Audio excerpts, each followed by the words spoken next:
Alhamdulillahi Rabbil Alamin.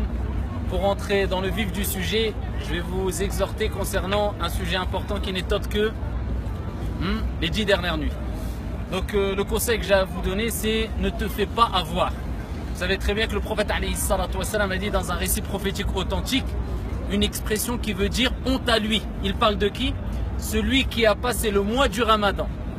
Et le mois du Ramadan est parti ou est sorti alors qu'il ne lui a pas été pardonné. Pourquoi honte à lui? Parce qu'Allah Azza wa Jalla nous donne d'énormes cadeaux pendant le mois du Ramadan. Et certes, le plus gros des cadeaux pendant le mois du Ramadan, ce n'est autre que Al-Ashr al-Awakhir, les 10 dernières nuits du Ramadan. Le prophète alayhi salatu wassalam, comme il est relaté dans Sahih Muslim, comme Aisha radiyallahu anha wa ardaha nous l'a rapporté, quand rentraient les 10 dernières nuits, il évitait tout rapport sexuel avec son épouse et en plus de cela, il réveillait sa famille pour prier la nuit. Et dans un autre hadith rapporté par Muslim, Aisha radiyallahu anha wa ardaha a dit: il n'y a pas de nuit où le prophète alayhi salatu wassalam a fait plus d'efforts que les 10 dernières nuits du mois du Ramadan, alors que ses péchés passés et futurs étaient pardonnés.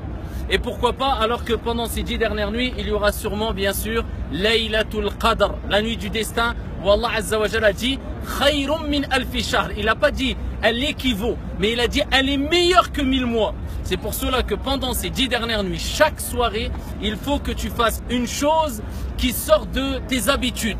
C'est-à-dire que tu fasses de cet acte d'adoration pendant ces 10 dernières nuits une habitude dont tu n'as pas l'habitude d'accomplir pendant les autres nuits. Tous les soirs, essaye de donner une aumône. Tous les soirs, pendant ces 10 dernières nuits, essaye de nourrir un pauvre. Tous les soirs, essaye de prier le minimum, 2 unités de prière.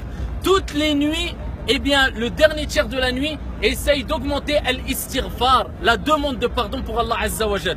Toutes les nuits, invoque ton Seigneur Tabaraka wa Ta'ala. Toutes les nuits, essaye de faire quelque chose de spécifique et que tu vas garder de façon constante pendant les 10 dernières nuits pour être sûr à 100% bi'idnillahi Azza wa Jal que tu vas tomber dans la nuit du destin alors que tu auras été dans un acte d'adoration comme le fait de donner une aumône, nourrir un pauvre, ou alors prier la nuit, ou alors invoquer son Seigneur Tabaraka wa Ta'ala. Donc ne te fais pas avoir, accélère dans les actes d'adoration. Ces 10 nuits concernant, ou alors par rapport au reste des nuits de l'année, c'est rien du tout, mais ça rapporte énorme auprès d'Allah Azza wa Jalla.